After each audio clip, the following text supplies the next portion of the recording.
السلام علیکم ورحمۃ اللہ وبرکاتہ۔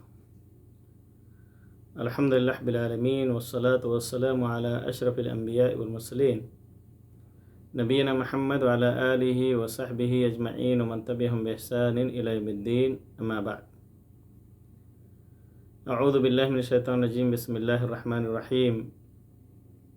انما الصدقات للفقراء والمساکین والعاملین علیہا والمعلفة قلوبهم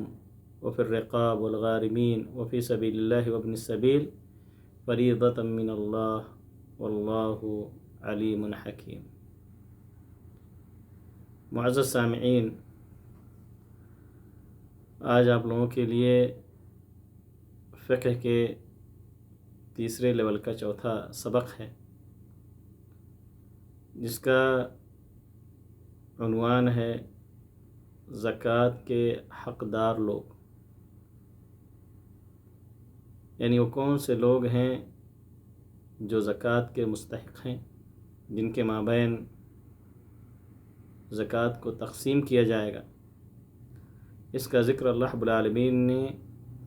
سورہ توبہ کی اس 60 نمبر آیت کے اندر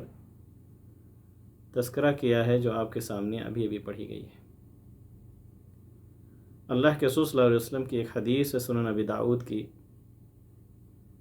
اس میں آپ صلی اللہ علیہ وسلم فرماتے ہیں کہ اللہ رب العالمین نے زکوٰۃ کے 8 مصارف خود بیان کر دیے ہیں۔ اس میں اپنے کسی نبی یا کسی اور شخص کی مداخلت کو پسند نہیں فرمایا،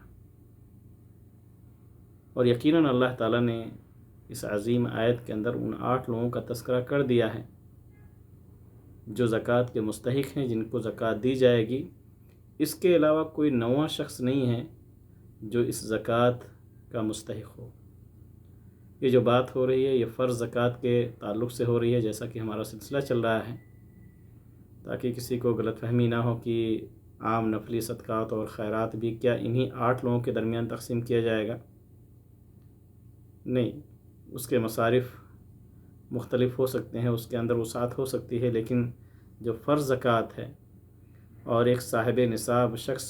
جس کے اوپر زکوٰۃ فرض ہے، جو اپنا مال نکالتا ہے زکوٰۃ کے لیے، تو کہاں وہ خرچ کرے، ان کے مابین اسے تقسیم کرے، ڈیوائڈ کرے، اس کا اللہ تعالیٰ نے تذکرہ قرآن مجید کے اندر کر دیا ہے۔ لہذا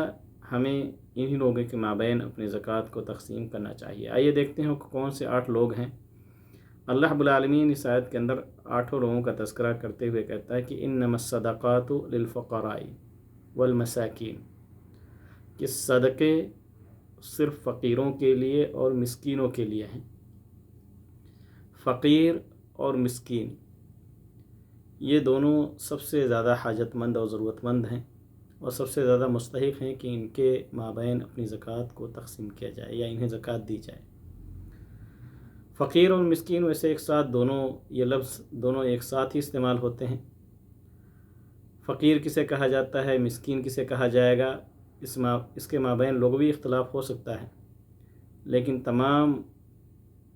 ڈکشنریز کو دیکھنے کے بعد، تمام معجم کو دیکھنے کے بعد پتہ چلتا ہے کہ فقیر اور مسکین کے درمیان جو بنیادی فرق ہے، یا محدثین نے بھی جو احادیث کی شرحوں میں لکھا ہے وہ یہی تذکرہ کرتے ہیں کہ فقیر وہ شخص ہے جس کی ضروریات زندگی پوری نہ ہو پا رہی ہو، اس کے پاس معاش ایسا نہ ہو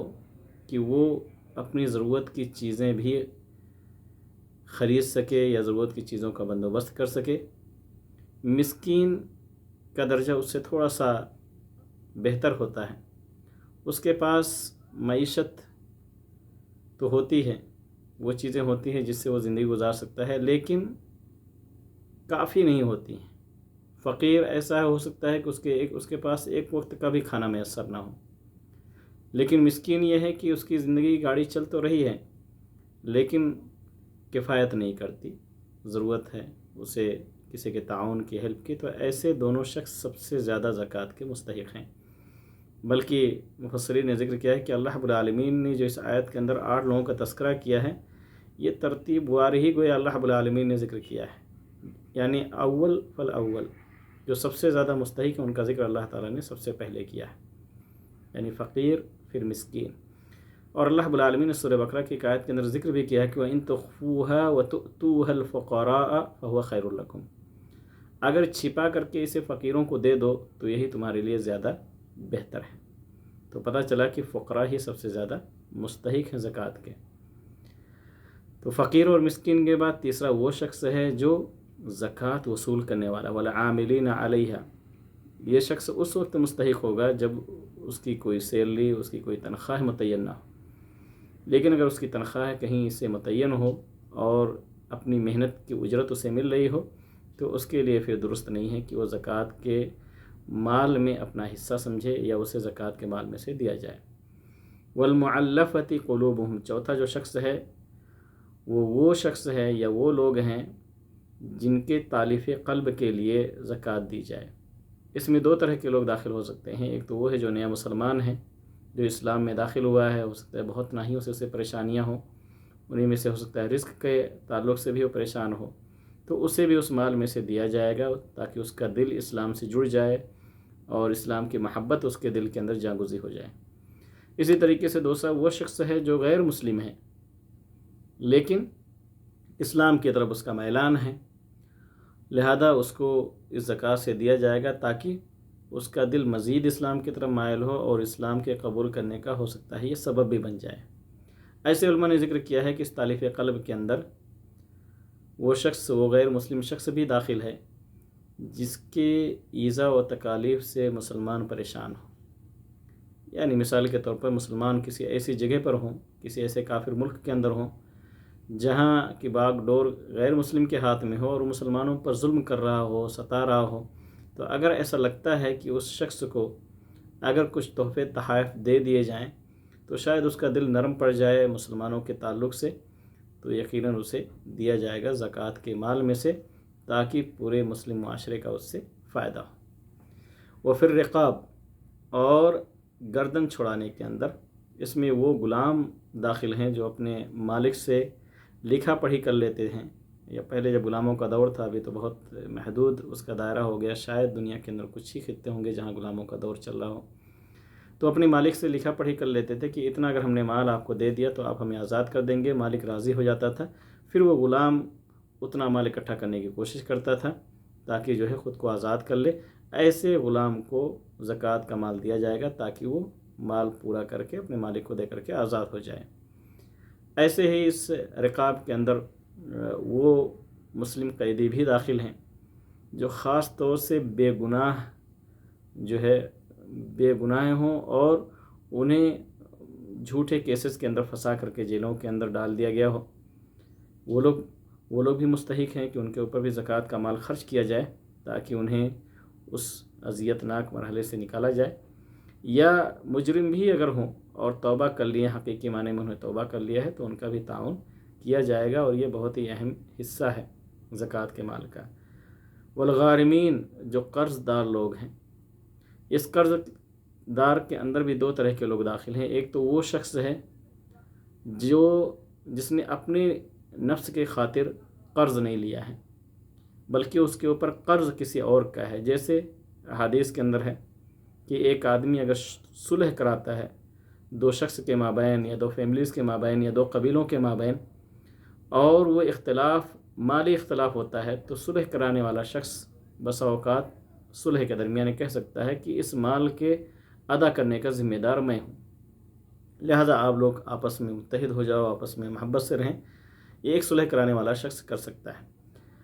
اب جس نے صلح کرایا ہے اس کے اوپر جو یہ مال کا بوجھ جو ہے پڑ گیا ہے،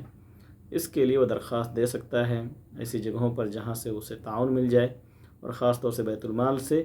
اس کا تعاون کیا جائے گا۔ تو یہ پہلا شخص ہے جو کسی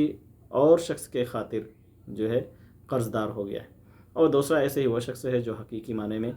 جس نے قرض لیا ہو اور اپنی واجبی ضروریات کے لیے قرض لیا ہو،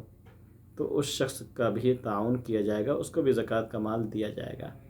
البتہ آج کے دور میں ہم دیکھتے ہیں بہت سارے ایسے لوگ ہوتے ہیں جو اس لیے قرض دار ہو جاتے ہیں کیونکہ بسا اوقات وہ حرام کے مرتکب ہو جاتے ہیں، جیسے سود پر اگر وہ انسٹالمنٹ پہ گاڑیاں لے لیتے ہیں یا گھر لے لیتے ہیں، لاکھوں بلکہ کروڑوں کی قیمت میں وہ گھر لے لیتے ہیں اور بعد میں لوگوں کے سامنے ہاتھ پھیلاتے ہیں اور کہتے ہیں کہ ہمارے اوپر قرض ہو گیا ہے۔ تو ایسے لوگوں کا تعاون بالکل بھی نہیں کرنا چاہیے، ان کی حوصلہ شکنی کرنی چاہیے تاکہ دوسرا کوئی اس طرح کا قدم نہ اٹھائے۔ میں اس لیے کہہ رہا ہوں کیونکہ پرسنل مجھ سے ایسے سوالات کیے گئے ہیں کہ ہم نے تو 50 لاکھ کا گھر بک کر لیا، 1 کروڑ کا گھر بک کر لیا، لیکن اب ہماری سروس چلی گئی یا ہمارے پاس استطاعت نہیں ہے تو ہم کیا کریں؟ اور ایک بڑا اماؤنٹ ہے، اگر کوئی تعاون بھی کرنا چاہے تو ہو سکتا ہے کئی لوگوں کے زکوٰۃ کا مال اس کے اوپر صرف کرنا پڑے گا۔ تو اگر حقیقت میں ایسا آدمی تائب ہے، اپنے گناہوں پر نادم ہے، تو شاید اس کے تعاون کی گنجائش نکل سکتی ہے، لیکن صرف اپنی لائف اسٹائل کو بہتر کرنے کے لیے وہ گاڑیوں کا مالک بننا چاہتا ہے، اچھے گھر کا مالک بننا چاہتا ہے، تو ایسے لوگوں کا بالکل بھی تعاون نہیں کرنا چاہیے اور زکوٰۃ کے مال سے اس کی ادائیگی بالکل بھی نہیں ہونی چاہیے تاکہ دوبارہ کوئی اس طرح کے قدم نہ اٹھائے۔ وہ فی سبیل اللہ، اور اللہ کے راستے میں بھی زکوٰۃ کا مال دیا جائے گا۔ اللہ کے راستے میں سب سے پہلے تو جہاد داخل ہے، جو دین کے سربلندی کے لیے، دین کو بلند کرنے کے لیے جو اللہ کے راستے میں قربانیاں دے رہے ہوں یا اس کے تعلق سے تگ و دو کر رہے ہوں، تو وہ سب سے پہلے اس کے مستحق ہیں، یعنی مجاہدین۔ اور اسی فی سبیل اللہ کے مجال کو تھوڑا سا وسیع کرتے ہوئے لوگوں نے اس کے اندر وہ تمام دینی مراکز بھی شامل کر دیے ہیں جہاں سے دین کی نشر و اشاعت ہو، جہاں سے دین کی تبلیغ ہو، اور اس پر زکوٰۃ کے مال کے خرچ کرنے کی بات کہی جاتی ہے۔ لیکن بہرحال یہ صرف اجتہاد ہے، اس کو نص کے ذریعے سے یہ نہیں کہا جائے گا کہ زکوٰۃ کے مستحق ہیں، تو لہذا بہتر یہ ہے کہ جو مستحقین ہیں ان کے اوپر زکوٰۃ کا مال خرچ کیا جائے۔ اگر یہ مدارس، یہ مراکز اور اس طرح کے دینی سینٹرز اگر آتے بھی ہیں تو وہ صرف ایک اجتہاد کے ذریعے سے، اور بہتر ہے کہ ان کے اوپر نہ خرچ کیا جائے، بلکہ مسلم قوم کو اتنی مسلمان قوم کے اندر اتنا جذبہ تو ہونا ہی چاہیے کہ اپنے دین کے خاطر اس طرح کے مراکز اپنے اصلی مال سے قائم کریں، نہ کہ زکوٰۃ کا مال اس کے لیے انتظار کریں۔ وہ اپنی سبیل اور مسافر کے لیے، مسافر بھی بسا اوقات ایسے حادثات کا شکار ہو جاتا ہے کہ اس کے پاس اتنا مال نہیں ہوتا کہ اپنے گھر واپس جا سکے، لہذا اس کا تعاون بھی کیا جائے گا، صرف اتنا ہی تعاون کیا جائے گا جس سے وہ اپنی منزل تک پہنچ جائے۔ اگر وہ مالدار ہے اور اگر فقیر ہے تو پھر وہ فقیر کے زمرے میں بھی شامل ہو جائے گا۔ اللہ تعالیٰ کہتا ہے فریضۃ من اللہ، یہ اللہ کی طرف سے فرض ہے، واللہ علیم حکیم، اور اللہ رب العالمین جاننے والا اور حکمت والا ہے۔ تو یہ وہ لوگ تھے جن کا ذکر اللہ رب العالمین نے سورۃ توبہ کی اس آیت میں کیا ہے، جو زکوٰۃ کے مستحق ہیں۔ آئیے کچھ ضروری نوٹ بھی دیکھ لیتے ہیں، کچھ ضروری چیزیں ہیں زکوٰۃ سے متعلق، اس کو بھی جان لیتے ہیں تاکہ ہمارے ذہن کے اندر یہ موضوع مکمل طور سے سما جائے اور اس پر عمل کرنا ہمارے لیے آسان ہو جائے، دوسروں کو بھی ہمارے لیے رہنمائی کرنا آسان ہو جائے۔ سب سے پہلی چیز ہے کہ زکوٰۃ کا مال، جیسے میں نے ذکر کیا کہ زکوٰۃ کا مال جو ہے جو مستحقین ہیں ان کو دیا جائے۔ 8 لوگوں کا اللہ تعالیٰ نے تذکرہ کیا، آپ چاہیں تو 8 لوگوں کے درمیان مابین تقسیم کریں، اور اگر چاہیں تو کسی ایک قسم پر بھی خرچ کر سکتے ہیں، یعنی اپنا سارا مال اٹھا کر کے کسی فقیر کو دے سکتے ہیں، اور اس فقیر کا اتنا تعاون کیا جا سکتا ہے کہ سال بھر اس کی ضرورت پوری ہو جائے، اور اس کے اندر کھانا پینا، لباس، کپڑا، سب کچھ اس کے اندر شامل ہے۔ تو کسی ایک قسم پہ بھی خرچ کر سکتے ہیں اور سارے اقسام کے مابین تقسیم بھی کر سکتے ہیں۔ دوسرا پوائنٹ یہ ہے کہ کافر کو کسی بھی قیمت پہ زکوٰۃ کا مال نہیں دینا چاہیے، الا کہ صرف اور صرف تالیف قلب کے لیے۔ یہی وہ ایک پوائنٹ ہے، یہی ایک نقطہ ہے جس میں وہ غیر مسلم داخل ہوتا ہے، بلکہ باقی جتنی اور چیزیں اس کے اندر غیر مسلم داخل نہیں ہوگا۔ مثال کے طور پر غیر مسلم قیدی کو نہیں چھڑایا جائے گا، غیر مسلم مسافر کا تعاون نہیں کیا جائے گا، اور اس کے علاوہ جتنے بھی باقی اقسام ہیں اس میں غیر مسلم کو زکوٰۃ کا مال نہیں دیا جائے گا۔ تیسرا یہ ہے کہ کسی مالدار کو زکوٰۃ دینا جائز نہیں ہے، الا کہ جو ان کا ذکر اوپر ہے، مستحقین جو ہیں ان کو، اور نہ ہی بنو ہاشم کے کسی فرد کو، یعنی نبی کریم صلی اللہ علیہ وسلم کا جو خاندان ہیں انہیں بھی زکوٰۃ نہیں دیا جائے گا کہ ان کے لیے حرام ہے۔ ان کے لیے اللہ رب العالمین نے دوسرے مصارف رکھے ہیں، مال غنیمت وغیرہ میں ان کا حق موجود ہے، یا اگر کوئی آدمی چاہے تو تحفے اور تحائف کے ذریعے سے بھی ان کا تعاون کر سکتا ہے، اور باقاعدہ نبی کریم صلی اللہ علیہ وسلم کو لوگ تحائف دیا کرتے تھے۔ زکوٰۃ کا مال، چوتھا پوائنٹ، زکوٰۃ کا مال اپنے محتاج قرابت داروں کو دینا زیادہ بہتر ہے، بلکہ ڈبل اجر و ثواب اس کا ملتا ہے، اور خاص طور سے انہی قرابت داروں کو جن کے نفقے کی ذمہ داری ان کے اوپر، اس آدمی کے اوپر نہیں ہے۔ جن قرابت داروں کے نفقے کی ذمہ داری ہے، ظاہر سی بات ان کو زکوٰۃ دینا جائز نہیں ہے۔ مثال کے طور پر آدمی اپنے بچوں کو زکوٰۃ نہیں دے سکتا، اپنی بیوی کو زکوٰۃ نہیں دے سکتا، اپنے والدین کو زکوٰۃ نہیں دے سکتا، کیونکہ ان کے نفقے کی ذمہ داری اس کے اوپر ہے، یا آدمی نے کسی کو اپنے ذمہ داری خود لے لی ہے تو ظاہر سی بات ہے انہیں بھی زکوٰۃ کا مال نہیں دیا جائے گا۔ اسی طریقے سے زکوٰۃ بہتر ہے کہ جہاں سے وصولا جائے انہیں کے اوپر خرچ کیا جائے۔ ہاں اگر دوسری جگہ پہ خرچ کرنے کے اندر زیادہ بہتری ہو تو وہاں پر بھی تقسیم کیا جا سکتا ہے۔ نبی کریم صلی اللہ علیہ وسلم کی حدیث ہے کہ تؤخذ من اغنیائہم فترد علی فقرائہم، کہ مالداروں سے لیا جائے گا اور فقیروں پر تقسیم کیا جائے گا، تو جہاں کے مالداروں سے لیں گے وہیں کے فقیروں پر بھی تقسیم کرنا ہی زیادہ بہتر ہے۔ ایسے ایک پوائنٹ یہ بھی ہے کہ عورت اپنے شوہر کو زکوٰۃ دے سکتی ہے، کیونکہ عورت کے اوپر شوہر کے نفقے کی ذمہ داری نہیں ہے۔ بعض احادیث کے اندر بھی اس کا ذکر ملتا ہے، اور اصول وہی ہے کہ چونکہ عورت کے ذمے شوہر کا نفقہ نہیں ہے، لہذا عورت اپنے مال سے زکوٰۃ دے سکتی ہے اپنے شوہر کو، اور شوہر اس مال کو اپنے اوپر خرچ بھی اپنے اوپر اور اپنی اسی بیوی کے اوپر خرچ بھی کر سکتا ہے۔ اس میں شرعاً کوئی قباحت نہیں ہے، کیونکہ ملکیت منتقل ہو گئی اور مصرف بھی اگرچہ وہی ہے، بیوی کے اوپر خرچ کرنا ہے۔ اس کا ذکر ملتا ہے جیسے نبی کریم صلی اللہ علیہ وسلم کی وہ حدیث ہے کہ اللہ کے رسول صلی اللہ علیہ وسلم حضرت بریرہ کے پاس گئے جو کہ لوڈی تھیں، ان کے پاس زکوٰۃ کا کچھ مال تھا جو انہیں ملا تھا۔ نبی کریم صلی اللہ علیہ وسلم نے اسے اٹھایا اور اسے کھا لیا، تو انہوں نے کہا کہ اللہ کے رسول آپ کے لیے تو یہ درست نہیں ہے، تو انہوں نے کہا کہ یہ آپ کے لیے زکوٰۃ ہے لیکن ہمارے لیے یہ ہدیہ ہے۔ تو اس طریقے سے کہنے کا مقصد یہ ہے کہ جب ملکیت چینج ہو جاتی ہے تو پھر اس کے ہدیے بطور ہدیہ اس کو آدمی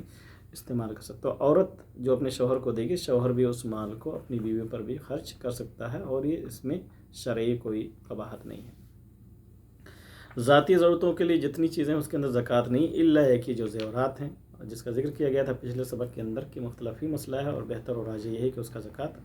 زکوٰۃ ادا کی جائے۔ کرائے کی جتنی چیزیں آپ کرائے پہ دیتے ہیں اس کے منافع میں زکوٰۃ ہے، نہ کہ اس راس المال میں۔ مثال کے طور پر آپ کے پاس گاڑی ہے یا آپ کے پاس گھر ہے جو آپ کرائے پہ دے کر کے اس سے فائدہ اٹھا رہے ہیں، تو اس نفع کے اندر زکوٰۃ ہے، نہ کہ اس کی قیمت کے اندر۔ زمین کی پیداوار پہ جو زکوٰۃ ہے وہ اس کے کٹائی کے وقت ہے، نہ کہ سال میں ایک بار زکوٰۃ دیا جائے، بلکہ اگر کسی کھیت سے 2 بار غلے پیدا ہوتے ہیں سال میں تو 2 بار زکوٰۃ ادا کیا جائے گا۔ زکوٰۃ اگر واجب ہو جائے تو اس کو نکالنا واجب ہے فوری طور پر، اس کے اندر تاخیر نہ کرے، الا کہ اگر مصلحت ہو تو بسا اوقات مصلحت کے پیش نظر کچھ دنوں یا کچھ وقت کے لیے مؤخر کر سکتا ہے۔ ایسے زکوٰۃ کا مال 1 سال مکمل ہونے سے بھی پہلے نکال سکتا ہے، اس کے تعلق سے بھی بعض احادیث کے اندر ذکر ملتا ہے۔ تو یہ آج کا درس تھا جس کے اندر آپ لوگوں کے لیے ان لوگوں کا ذکر کیا گیا جن کو زکوٰۃ کا مال تقسیم کیا جائے گا، اور آخر میں کچھ ضروری نوٹس جو تھے اس کو بتلایا گیا۔ اللہ تعالیٰ سے دعا کریں کہ اللہ رب العالمین ہمیں اپنے دین کو سیکھ کر کے اور اسی کے مطابق عمل کرنے کی توفیق دے،